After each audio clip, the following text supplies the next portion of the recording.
Bonjour Sonia. Bonjour. C'était bonjour à l'un tous. des grands moments de la semaine culture. On connaît désormais les favoris pour les Oscars, 98e cérémonie. Exactement, et c'est un carton plein pour le film Sinners, qui est le grand favori de la prochaine cérémonie avec 16 nominations. C'est d'ailleurs historique, jamais un film n'avait reçu autant de nominations dans l'histoire des Oscars. Sinners, c'est un très bon film d'épouvante de vampire de Ryan Coogler qui a déjà gagné près de 400 millions de dollars au box-office.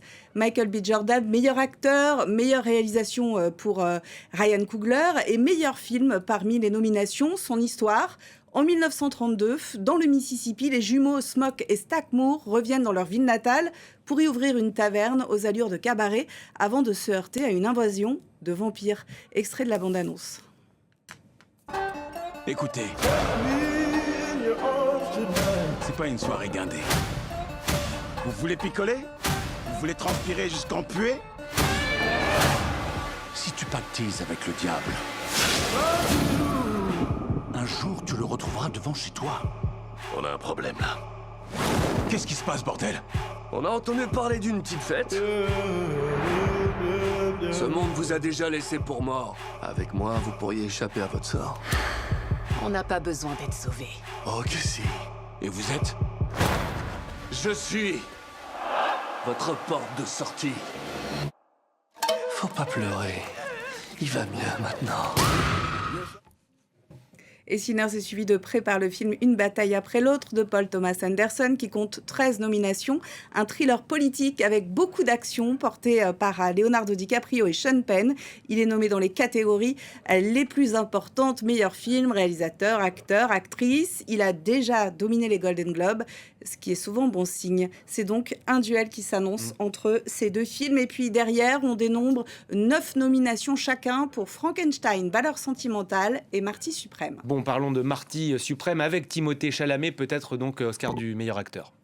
Peut-être parce qu'il est à l'affiche de Marty Suprême qui sortira en France fin février et pour lequel il a mené une sacrée campagne de promotion. On en parle beaucoup, ouais. Drôle et décalé. Il était déjà nommé l'an dernier pour son interprétation de Bob Dylan. Timothée Chalamet, il a 31 ans et je pense qu'il a hâte d'avoir cet Oscar, qu'il ne veut pas attendre comme Leonardo DiCaprio qui a attendu 2016 pour avoir sa statuette pour The Revenant. Il avait alors 41 ans. Dans la catégorie meilleur film international. Alors, dans la catégorie meilleur film international, Un simple accident représente la France dans cette compétition. On s'en réjouit.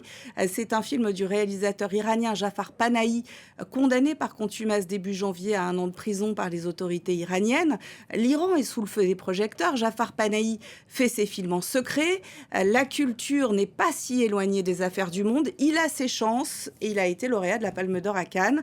Il est nommé aussi dans la catégorie meilleur scénario original. À cette catégorie s'ajoute donc Valeurs sentimentales, drame du réalisateur dano-norvégien Joachim Trier, salué lors d'autres prix européens et qui est bien parti aussi avec un excellent accueil critique. Il y a aussi un très bon film brésilien, L'Agent secret, Sirat pour l'Espagne, film très remarqué, ainsi que le film tunisien dont on a beaucoup parlé sur France 24, The Voice of Hind Rajab, qui remportait le Lion d'argent, à Venise. 2 films français dans la catégorie meilleur film d'animation également, Sonia. Arco et Amélie et la métaphysique des tubes, qui démontrent encore l'excellence de nos studios français. Je vous propose d'ailleurs de revoir la bande-annonce d'Arco.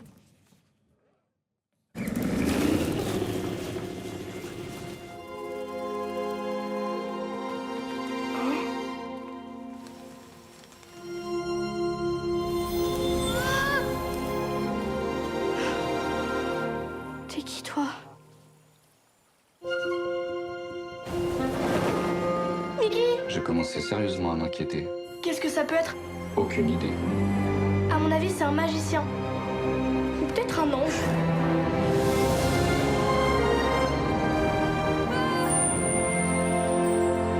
Comment tu t'appelles? Moi, c'est Iris.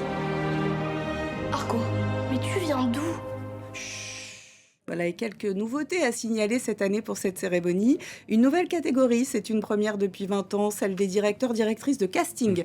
Alors, ce sont des gens qui ont un talent fou pour choisir des nouvelles têtes, mais il faut le dire, pour les acteurs plus confirmés, c'est souvent le réalisateur ou la réalisatrice qui a le dernier mot. Et puis, ce sera aussi une des dernières cérémonies retransmises à la télévision, car en 2029, la cérémonie basculera sur YouTube.